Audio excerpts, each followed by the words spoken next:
wants to win and get a state championship as well. It's not last year, it's a new year. Bring the boom every time. It's going to be a great time. What you accomplished last year does not mean that it's given to you again. I look forward to seeing those battles, seeing how it turns out then on Friday nights. No easy games.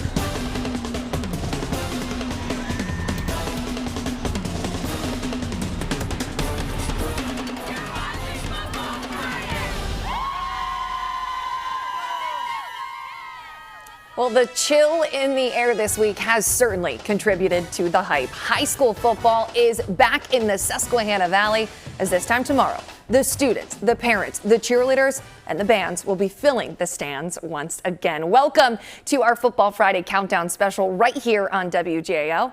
I'm Bethany Miller. And I'm Jacob Hall. Tonight we're going through the big storylines, teams to watch out for, as well as the impact these programs have on the young men that are a part of them as they look to evolve beyond the gridiron, because of course high school football sometimes means more than just the X's and O's. It certainly does. From longtime powerhouses to new contenders, time will only tell who is going to be making a deep run into December to potentially be crowned PIAA state champions. And before the season kicks off, we want to know who has the most die-hard fans cheering them on. You can visit WGAL.com right now. Click on your favorite team in our live poll. Now, at the end of tonight's show, we will reveal the winner of the fan favorite team heading into the season. And some of the biggest winners in the Susquehanna Valley come from the Mid-Penn Conference. Last year, the conference saw a state title and a few regular season unbeaten. So let's take you through who the biggest players are. In the Commonwealth Division, State College and Harrisburg tied for first place last year. Third place, Bishop McDevitt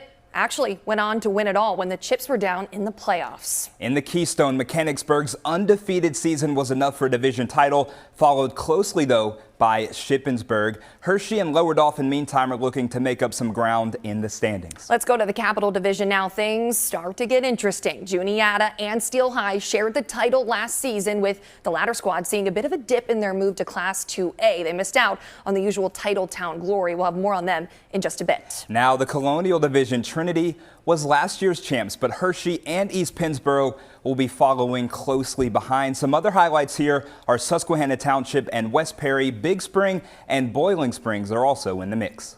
But the king of the Mid-Penn this past season was undoubtedly the Bishop McDevitt Crusaders. As the 6th seed in the district playoffs, they beat Lower Dauphin in round 1, undefeated Conrad Weiser in the quarterfinals, undefeated Mechanicsburg in the semifinals, then Exeter in the district finals. That brought them to an eventual thrilling overtime victory over Roman Catholic to win the PIAA 5A state championship. That was just an incredible game. But some of our other champions from around the Keystone State last season, Class 6A was St. Joseph's Prep, their 3rd straight state title. 4A, Bonner Prindy, who knocked out undefeated Lampeter Strasburg in the state title game. 3A, Northwestern Lehigh. 2A, Troy, who ended Southern Columbia's 7-year stretch of state titles. And 1A was Bishop Guilfoyle. A team that actually finished above the Crusaders in the Commonwealth Division was Harrisburg, but they fell short when it came time for the playoffs. News 8 photojournalist Angel Pena-Pabon checked in with the Cougars on how they're looking to flip the script. Coming so close to being able to reach the 6A state title game and just falling short by a matter of inches and seconds. The guys are ready. I'm extremely, satisfied with how hard they're working. We have a lot of football ahead of us, and they've been putting in the work, preparing for that moment. This team is rather unique. When you come to Harrisburg, it's definitely an expectation set. The bar is high. Just the players that were here and the ones that's going to come after us. And winning is just, that's what we do here. It's just a winning culture. Our kids are resilient. That's the one word that I can use to describe them. I don't want to look back on this year and regret anything. After we lost against Pittsburgh Central Catholic, we just knew as a team that we knew what we wanted for sure, and just we leaned on each other more. We were watching film right after the game, and just all the guys just want the same thing as a team. We want to leave our mark here and leave a legacy here, and that's why I won the state championship for sure. And Harrisburg will open their season in the York Rose Bowl Classic this weekend against Philadelphia's Imhotep Charter. A huge matchup there. We'll have more on that event coming up in about 10 minutes. And you'll be sure not to see any Cougars wearing the number 23 this season. The number just retired in honor of Micah Parsons, who played there in 2016, 2017, before he went on to Penn State and, of course, with the Dallas Cowboys. And covering a few more Mid-Penn powerhouses, the Mechanicsburg Wildcats are coming off an undefeated regular season and a Mid-Penn Keystone Division title last season, all under a first-year head coach. They beat Cocalico in the district playoffs before losing in the second round to the eventual state champion Bishop McDevitt. They did lose some key players from last year's squad, but remain very confident they'll be able to build off what they were able to accomplish last year. The best way to build off of last year is realize that it's not last year, it's a new year, and hopefully take, the momentum that you built from last year and the confidence and roll into this year. But, I think it's extremely important that, we identify ourselves as a new team. Also in the Mid-Penn, Steel High is looking to return to its Titletown ways in 2025. After the program won its 6th state championship in 2024, the Rollers moved to Class 2A. And while that didn't slow Steel High down in District 3, claiming the team's 5th consecutive district title last November, it did lead to an early exit in the 2A state playoffs. Because of that, the Rollers are now ready for revenge. We just want to keep and uphold that tradition and allow us to grow more and think back that we're not just playing for ourselves or our family, we're playing for the people in the past and the future. We're a smaller school, but we have maybe at least 10 college football players right now with a roster of sometimes 25 kids. Is a testament to the kids' commitment, but also to our coaching staff, our teachers, and our community.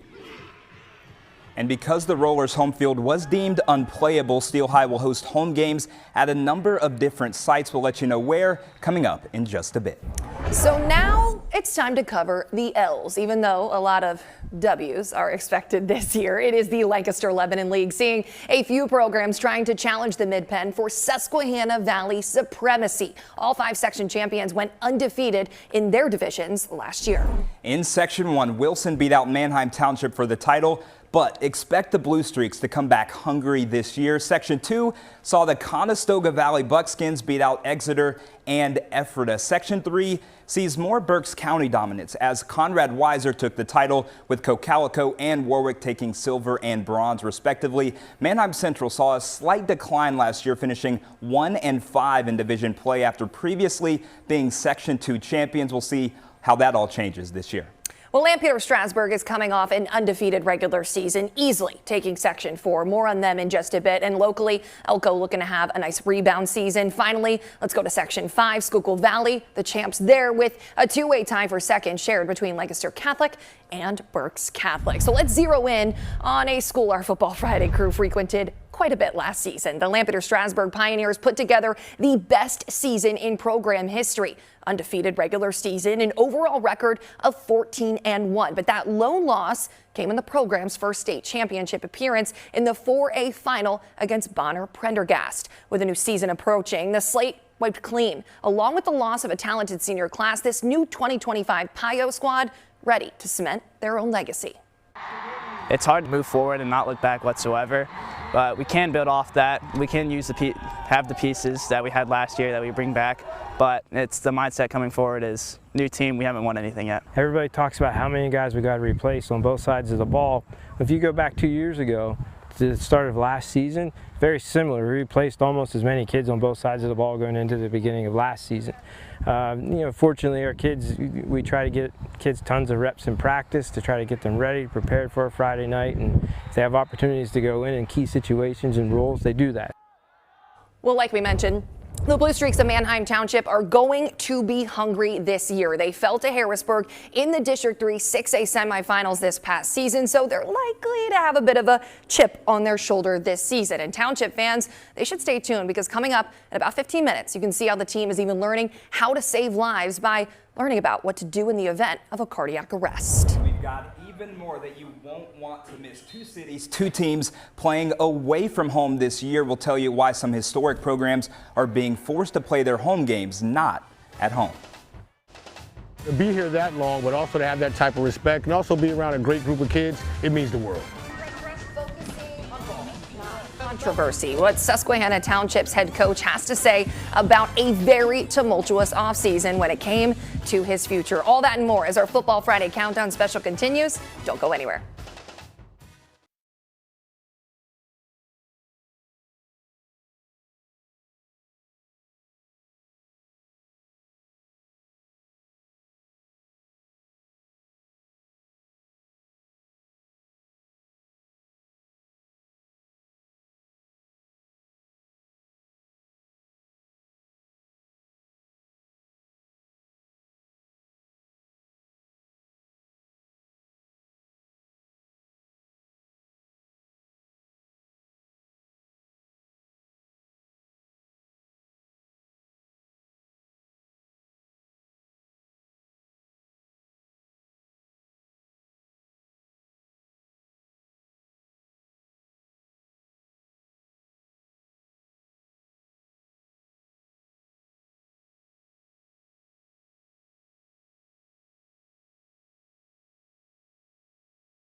Welcome back to our Football Friday Countdown special. For a lot of players and fans, there's no place like home, but some teams in the Susquehanna Valley are being forced to play at other stadiums this year for their home games. That's something especially tough to stomach for seniors playing in their very last season. Now, Steel High's 113-year-old War Veterans Memorial Field has been rendered unplayable, forcing the Rollers to be on the move for their 4 scheduled home games. That includes their opener against Juniata, which is being played at Susquehanna Township. Now, there is hope for the future, though. David Sullivan, an ambassador, former player for the Rollers in the 1960s, well, he's now stepping in to help fund a revitalization project. And that is the same deal for the McCaskey Red Tornado, the team's home stadium, currently undergoing a $10 million renovation. The Red Tornado will play 4 home games at Lancaster Catholic High School and 2 others elsewhere due to some capacity concerns since Crusaders Stadium, well, it maxes out at 2,000 fans. The renovation includes a new turf field, new team rooms, press box, and athletic training facilities. Before the high school football season kicks off, several Susquehanna Valley athletes plan to continue their careers at the next level. One organization in York County is helping them get there while also teaching valuable lessons along the way. Across the United States, more than 1 million kids will play high school football this fall, but less than 10% will have the opportunity to continue their careers at the collegiate level. In today's world with the transfer portal, people really don't understand how difficult it is, and at any level. Since 2017, the nonprofit organization Accountability for Life, also known as AFL, has been helping college football dreams come true. I really don't know where I'd be without them. It really kept me on my toes. Made me more responsible for things. Coming here, meeting all the guys from York High, seeing the guys from Dover that I know, seeing the guys from Red Lion. It's cool connecting with them and seeing their views on football. The athletes in the program may be rivals on the field, but off the field, they are working together, pushing each other to be the best they can be. Sometimes it's about being around like-minded people. Well, now they walk into this building, now they have the best kids from York High, they have the best kids from Dover, they have the best kids from Red Lion, they have the best kids from Southwestern, and then they have college kids that are here, right? College football players. So now they realize, man, there is another level that I can get to. While these athletes will eventually hang up their shoulder pads and cleats, the hope is with the lessons learned through AFL, it will set them up for success in life. And it gives us a chance to help form the future leaders of York County. And for me, I'm looking at this. Can we turn kids into great fathers and great husbands? So if we can help them understand how much it takes to grind to be successful, you know, it doesn't matter what they do in their life. And that's truly what we're looking at doing. New tonight, Susquehanna Township High School in Dauphin County has fired its head football coach. This decision, shrouded in ambiguity, disregards the tangible, positive impact Coach Heaton has had on our students. After the firing of a Dauphin County high school football coach and widespread community reaction, the coach now has his job back. Well, fired, then rehired. Susquehanna Township football coach Joe Heaton now saying his focus is on getting his boys to make a deep playoff run after he was nearly kicked off the job after 2 decades. As you heard there, it was only thanks to community outcry that the longtime skipper was brought back to the Mid-Penn program with a new contract. Coach trying to keep that saga in the rearview mirror, saying he's grateful to be on the sidelines for another year. I wouldn't want anything else. You know, it's like I said, it is the most wonderful time of the year, but the young men that I get to coach have more of a profound effect on me than they will ever know. But to be here that long, but also to have that type of respect and also be around a great group of kids, it means the world. Well, Susquehanna Township, by the way, coming off an 8-3 record. They will have to deal with the loss of superstar wideout Lex Cyrus and all-conference lineman Mason Lubold as they are both off to college. And coming up on our Football Friday Countdown special, checking in with the Central York Panthers. Are they poised to finally get over the hump and win a district championship? Why not come to Pennsylvania? Why not showcase what we have going on here? Pennsylvania high school football is amongst the best in the country. You know it's stopping to smell the roses in York. Why you won't want to miss the matchups at this year's York Rose Bowl Kickoff Classic. Stay with us.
Welcome back to our Football Friday Countdown special right here on WGAL. We're continuing our look around the Susquehanna Valley's high school football divisions and their conferences. And now it's time for a look at the York Adams League. Starting next year, the league will be realigning its divisions. So now it's the last chance for these 22 schools to make a name for themselves before things get shaken up a little bit. So looking to defend their division title includes the powerhouse of Central York in Division 1. They come into this season having won 6 straight titles, 38 straight division games, haven't lost since. In D2, New Oxford brought a new level of dominance last year as they went undefeated in the regular season for the first time ever, but they did lose in the playoffs. And in Division 3, Bermudian Springs stood alone last year. So as we mentioned, the Central York Panthers are looking to continue their streak of division titles. But the question is, can they finally get over their recent playoff woes? The Division 1 powerhouse program trying to get over their loss to Wilson last year. And that's just the latest early exit in district play that we've seen over the past couple seasons. But with some heavy hitting, returning offensive weapons, this Panthers team says they're different. In order to do well, it's the off-season training. It's the summer training. It's being here on a Friday with 55 guys just grinding. Like, that's the difference. I love these guys. You know, upholding the standard is one thing, but when you can do it with the guys that you love and, you know, you feel comfortable around everybody, you know, that means the world. And not only the guys, but the coaches, you know, everybody's here for you on and off the field. And a sleeper pick to watch out for is Spring Grove. The Rockets are entering year 3 of the Tom Trone era, and they think 2025 could be their best year yet. They had a .500 record in 2024, 3 key losses in conference play, though, and a loss to end their season to rival Southwestern. But the Rockets say that only gives this team more motivation. I think Pennsylvania football definitely gets slept on a good bit. I mean, we got some really good talent here, especially in York County. So building up to that, it's all just mental preparation. We got the talent to hang with those guys no matter what. But just mentally, we'll battle week through week with each other. Just get ready for those challenges, take on those bigger teams. Well, hanging around York County, many teams will once again kick off their season this weekend on neutral ground at the York Rose Bowl Classic. Teams from all over the state, Pittsburgh, Philly, and more coming to the Susquehanna Valley to open their campaigns in a 6-game extravaganza. York Tech, Central Dauphin East, Southwestern, Susquehanna Township, and more will see their first action out at Smalls Athletic Field downtown. But the biggest games of all, that's the 6A's. Harrisburg taking on Philly's Imhotep Charter, and reigning 5A champion Bishop McDevitt. They're playing Clarkston North, one of the top high school teams from Canada, eh? Last year saw hundreds from all over flock to York City to see these big-time matchups. And for organizer Ron Corsi, there's no doubt in his mind that there won't be any thorns in this year's Rose Bowl. This is year 3 of our classic. We're ecstatic to continue the tradition that we started 3 years ago of having a high-level high school football event here in York, Pennsylvania that showcases all of our student athletes and kind of kicks off the high school football season. So it's pretty cool that we've been able to sustain it for 3 years and that it's been well received. This year, you know, we're just trying to grow it and evolve it and make it bigger and better. It's such a great event. We're going to have more on the premier high school football extravaganza tomorrow night on the first edition of Football Friday. That's happening during News 8 at 11. Coming up, one team in District 3 is learning skills and drills that could save a life this season.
Welcome back to our Football Friday Countdown special. Preparing for the season requires more than just gridiron work. It's also about training for the unexpected and making sure you have a plan in place for those emergencies. One Lancaster County powerhouse program doing just that. News 8's Sarah Metz brings us that story from Manheim Township. Your heart beats more than 100,000 times per day. But that can change at any second. And now another Bills player is down, maybe Hamlin. Sudden cardiac arrest is an electrical problem. Basically, it's like somebody turning off the power switch of your heart, and there's no blood being circulated in your body. Take what happened to Buffalo Bills safety Damar Hamlin as an example. You have minutes to save that person and bring them back to life. According to the National Heart, Lung, and Blood Institute, less than 10% of people who suffer a cardiac arrest survive. It's the #1 killer of student athletes in our country. Every hour, every day, we lose a child to sudden cardiac arrest. Hamlin's life was saved thanks to a well-rehearsed plan and easily accessible resources. It's a lesson Julie Walker pushes across Pennsylvania after losing her 19-year-old daughter to cardiac arrest in 2013. We know more and more teams are taking this serious, especially in District 3 PIAA teams, are taking the opportunity to create and practice these emergency response plans. I've always wanted to teach have our team learn those skills. During the off-season, Manheim Township football did just that. We're doing the practical part. Walker says they are the only team with full team and coaching staff training. The way I pitched it to them is it's better to have it and not need it than to need it and not have it. Taking what they learned off the field and continuing to practice it on the field. I know, it's going to be terrible. Are you okay? Are you okay? Are you okay? I need a coach! I need a coach! Are you okay? Thomas, you all right? Hey, you go call 911. You get the AED. Dad! Athletic trainer! Dad! Athletic trainer! Yes, we need an ambulance at the JV baseball field. Some kid went into cardiac arrest. We need you fast, please. Adult patient. If the patient is a child, press the child button. We as football coaches are not just teaching X's and O's. We're teaching life. To expect the unexpected and know how to respond. If anything does happen at home, anywhere, you can always be ready to help somebody. And potentially save a life. Analyzing heart rhythm. In football and every sport, repetition makes it so much easier. So if we do this before every game and every practice, it just becomes secondhand nature. Because practice doesn't always make perfect, but it does make permanent. You don't learn CPR for yourself. You learn it for a stranger. In Manheim Township, Sarah Metz, WGAL News 8. Wow, that's such an incredible story. Props to, Sarah, photojournalist Ian Lowry as well, but also, the Manheim Township football team, Coach Evans, really, such an important thing so that they're able to learn in case of emergencies. And the Peyton Walker Foundation does such great work. Kudos to them for being a part of it. It's all season long. They don't take a break. No off season for them. They're always teaching athletes. Definitely. But we asked you at the top of the show to vote for your favorite Susquehanna Valley program, and we have the results. Whoo, drum roll, please. The winner is, I expected nothing less, the Conestoga Valley Buckskins of the Lancaster Lebanon League. Their fans came out in droves. They were voting before the show even started. 22% of the total vote tonight. York High, Manheim Central tied for second with 6% of the voting. Thank you all for being a part of it. It won't be our last poll of the season. How about those Buckskins, right? We'll see what happens for them this season as well. Now, this was just a taste of what's to come on Friday. Every Friday night during the high school football season, join WGAL Sports as we give you the highlights, big storylines, and players' reactions from all over the Susquehanna Valley. It's every Friday night on News 8 at 11. And again, if you want to check out your team's schedule, scan the QR code at the bottom of your screen. That is going to do it for this Football Friday Countdown special. For Jacob Hall, Sarah Metz, our entire crew, we'll see you on the gridiron. Have a great night.